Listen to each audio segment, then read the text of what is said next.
Hi everybody. I want to talk about a question I answered in a support group the other day. How do I make the narcissist care about our children? It's a fairly recurring theme in the support group. So I want to go into this. The answer is you can't. And they won't. And that won't change. You cannot get them to care about the children. They will not care about the children the way that you want them to, and the way that your children want them to. They will always care about the children in their own narcissistic ways. So in one way they do care, but it's really just not for all the right reasons, and certainly not in a manner that's maximally healthy for the kids. So let me tell you, at least my opinion of the best way to co-parent.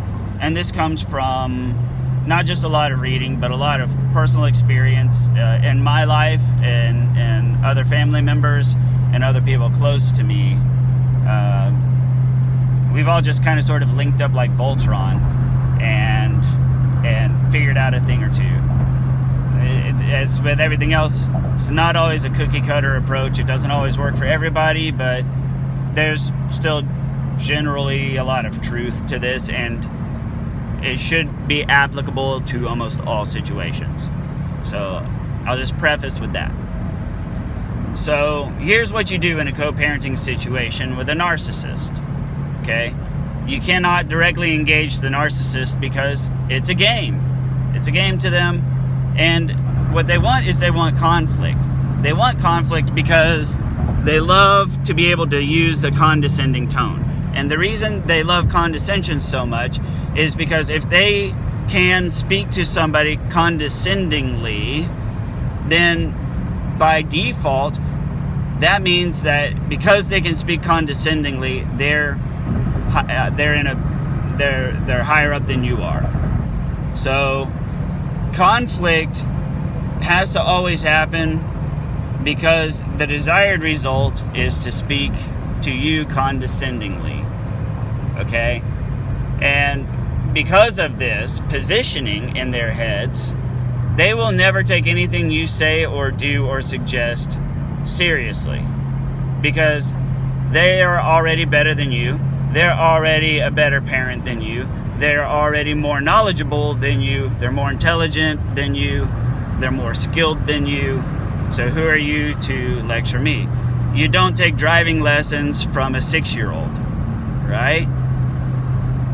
For the same reason, they don't take parenting advice from you because they see you as a 6-year-old. And ironically, we all know the psychology on that is backwards, So, but here's what you do. You do several things. The most important thing that you can do is when your kids are with you, you have to have the mindset that your ex is non-existent. Like in your head, tell yourself that they're dead. They died in a car accident, sadly, years ago, before the painful divorce ever even happened. It never happened. You have to take the Back to the Future Part 2 approach, right? They travel to the future and then they come back to the alternate 1985 where all the shit hit the fan, and then they got to go back to the future, fix some shit to get back to the original 1985, and Doc's like, you're not thinking fourth dimensionally, Marty, and we need 1.21 gigawatts. You have to channel that. Now, I hope you're in a generation that actually knows Back to the Future Part 2. If you're not, I can't help you. Okay? But think about this for a second, because it's very applicable. You have to approach parenting as if your divorce and all your negative experiences with the narc were in that alternate 1985. And then when you have your kids, your life with your kids has to be the normal 1985, where everything's, fine and peachy, and where Biff now works for George McFly, right?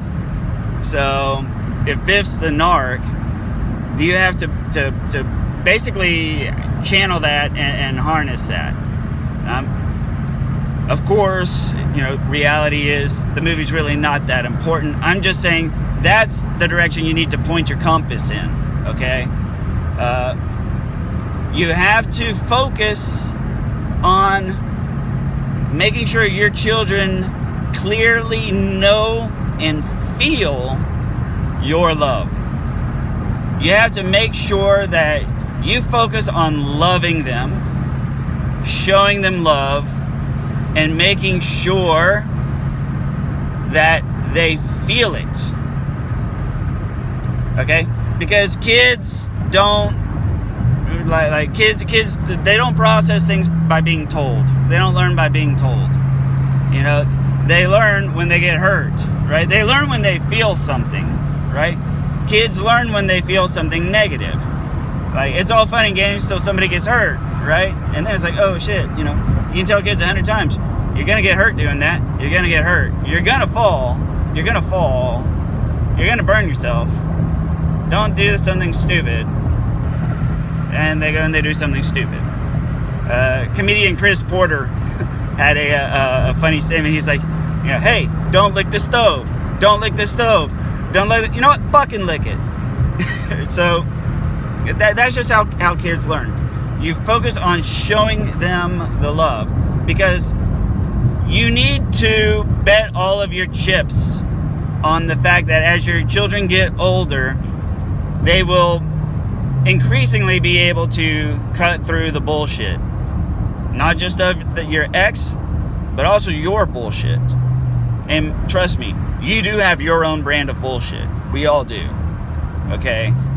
To think that you don't have any of your own bullshit is a fallacy and makes you part of the problem here. Okay? So you have to not only focus on showing your kids that you love them and making sure they feel it, you also have to be acutely aware of your own bullshit and be constantly addressing it for your children, in front of your children, and let them watch and observe how you identify your own problems, your own bullshit, and resolve your problems and your bullshit, because you're also, you're the apex example of emotional management and emotional recovery, right? So you have to be acutely aware of that, and you have to demonstrate it to your children. They're going to see the difference, believe me.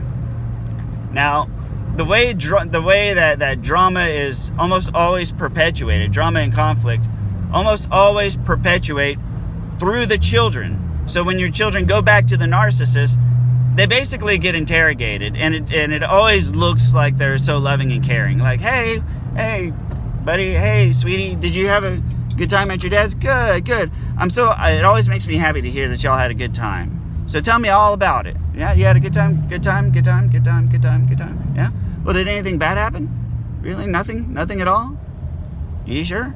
So, I'm just asking because, you can talk to me if there's ever any problems. I can, I want to make sure that you have the best possible time at your dad's house or at your mom's house.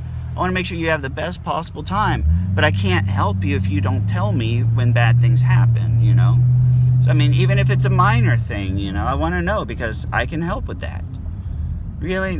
And if the kid never says anything negative against the other house, then the narcissist internalizes it as the kid's keeping a secret.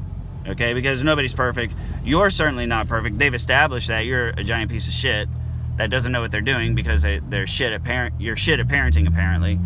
So the narcissist internalizes that as your children are keeping a secret for you, and that's part of the problem. So it's a double whammy. Not only are they nosy, but if the kids do not tell them something bad, then their life gets uncomfortable over there with the narcissist, because the next thing is they feel betrayed by the kids. They become standoffish from the children, and they turn cold towards the kids. So that happens. So here's here's what you can do about all of that is you need to be acutely aware of that dynamic, that anything and everything that happens at your place, there's gonna have to be something cast negatively. And so you can't always make everything completely perfect at your house, so don't go through those frustrating motions of trying to perfect your craft.